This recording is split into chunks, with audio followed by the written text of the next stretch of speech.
It is over! Yes, the Acolyte has wrapped up, so we got something to talk about. Let's talk about the last 2 episodes of this show, or at least this season, and get it over with. So, spoiler warning, if you've not watched the entirety of this season of The Acolyte and you're planning on it, don't watch this video because I will be talking about what happens in these last 2 episodes in detail. If you have seen it all or you don't care, then you are clear to enter. So, alright, let's start off with episode 7, because we left off in episode 6, Soul's talking to May and he's like, alright, I'm gonna tell you the truth of what happened all those years ago. So episode 7 is pretty much a repeat of episode 3, yeah, except it's from the Jedi's perspective. And yeah, we all know episode 3 was the one that made people go, yeah, this show's actually not that good. Like, unanimously, for the most part. So the fact that we're going back to it, yeah, that gave me a feeling alright. We do learn a couple of things in this episode, because it turns out these Jedi are here on Brendok looking for a vergence. What is a vergence? Well, a vergence, I guess, is a concentration of force energy so powerful that Jedi can sense it from across the galaxy, I guess. It's a concentration of force energy big enough to create life. Yeah, never underestimate this show's ability to make shit up, because, oh my god. And there's a difference between expanding lore and just making shit up. The Acolyte just makes shit up, or at least that's what it feels like. It was kind of neat to see that scene where the Jedi are talking to the witches, and young Torben's mind just straight up gets invaded by Mother Anastasia. That whole scene had the right amount of ambiance and eeriness to it, with her voice constantly echoing. I'm like, yeah, alright. As far as tone goes, that wasn't bad. But we learned that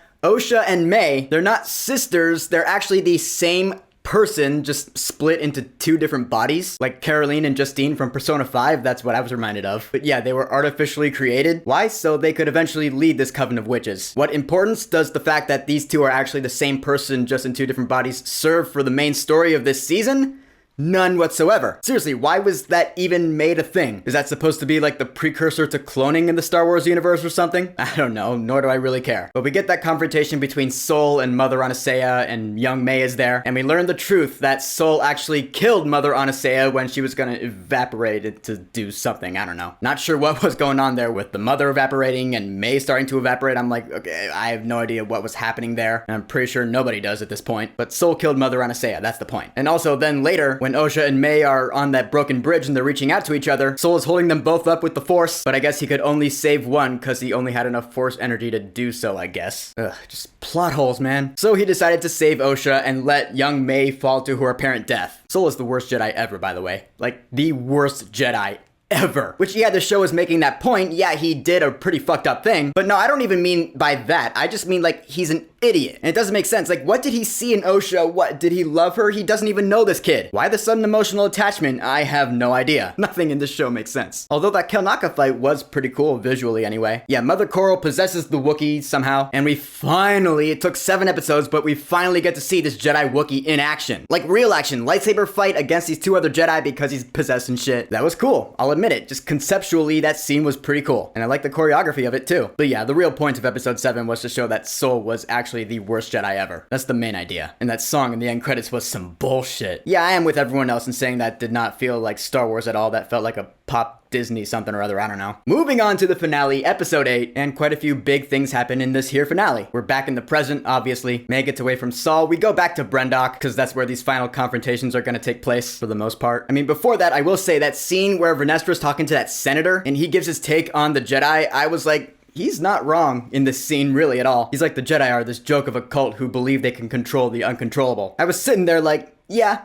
pretty much. At least in this era, anyway. In the prequel era, that is pretty much what the Jedi Order is. So props to that senator for telling it how it was. And then there's still Osha and Chimere on Ahch-To. But when they leave, we see this creepy looking dude. I was like, alright, what the fuck was that? And why did it serve no purpose in this episode or this entire show whatsoever? I went online and I saw a couple of people on Twitter all like, that's Darth Plagueis. Darth Plagueis the White. To which I'm like, okay, if you say so. I mean, I'm not doubting that it is Darth Plagueis the Wise. I'm just laughing at the fact that it actually could be him, tying this series right back into the Skywalker saga, of course. But then that would imply that they're trying to leave this open for another season of The Acolyte. Oh, the horror. I wouldn't be surprised. So we're finally on Brendok and we got ourselves some fights. And this is like my main thing about Star Wars just in general. This episode is a really good example of like what I think about Star Wars titles. My opinions on Star Wars titles, they are really like, they're split into 2 different factors. The story / the writing and the visuals. The confrontations here on Brendok, they looked awesome visually. There was some pretty cool looking shit that happens here in this finale. But the writing was complete dog shit. shit. Because none of it makes any sense. But like this Saul versus Chimera fight alone, the way they're floating around, I was like, yeah, that's some Crouching Tiger, Hidden Dragon shit. There's some really cool stunts there. And that fight ends with Saul cutting Chimera's lightsaber and we see the red kyber crystal inside. And again, I was like, that's cool. I like seeing the kyber crystals inside the lightsaber when they're cut in half, like in The Last Jedi. It's neat. And then there's the confrontation between Osha and May, where May, who now knows the truth thanks to Saul because Saul told her, she spills the beans to Osha about how Saul killed their mother. And of course, Osha doesn't believe May at first, and so they fight. And yeah, I do like the fact that this is just a CQC fight, hand to hand, and it was choreographed pretty well, I thought. Although a couple of times I could totally tell that one of them was a stunt person. Come on, I know the fight's going by fast, but you gotta do the frame by frame copy and paste Amanda Stenberg's face onto the other person. You gotta do that if they're supposed to be the same person, which again still doesn't make sense that they were different faces as young kids. That just, nah. In fact, that actually really doesn't make sense now. When they're young kids, oh, they're the same person. No, look at their faces. They're clearly not the same person. Just, what? Duh. But hey, coolest part of the episode comes right here. May leads Osha to where Chimera and Soul are fighting, and May gets Soul to confess that he killed their mother. He doesn't know that Osha's behind him, and so yeah, Osha does in fact learn the truth from Soul's own mouth. And so Osha's like, oh, wow, okay, Soul really is the worst Jedi ever. So Osha actually force chokes Soul, like she is straight up turning to the dark side here, which I was like, all right, props. I was wrong once again. I predicted 2 weeks ago that she wouldn't turn because that's just how it's been in Star Wars stories. But no, caught me off guard. Osha does in fact turn to the dark side. Props to that. I will give it props, actually. I did like that plot twist. And we see as she is force choking Soul to death, she has Soul's lightsaber in her other hand, and we see that the kyber crystal inside is bleeding from blue to red, and at first I was like, alright, that's actually pretty sweet. I just thought it was a really awesome visual, just the lightsaber's kyber crystal going from blue to red, and then she ignites it once Soul drops to the ground dead. She points the lightsaber to Chimera, and we see the blade turning from blue to red, and again, I was like, that looks fucking awesome. And for a while after that, I was like, all right, that was actually a pretty cool scene. But then like half an hour later, I was thinking about it and it suddenly occurred to me, like in the blink of an eye, I was like, wait a minute, that doesn't make any fucking sense. What, now that Osha's turning to the dark side, she turns a blue lightsaber red just because she's turning to the dark side? Alright, no.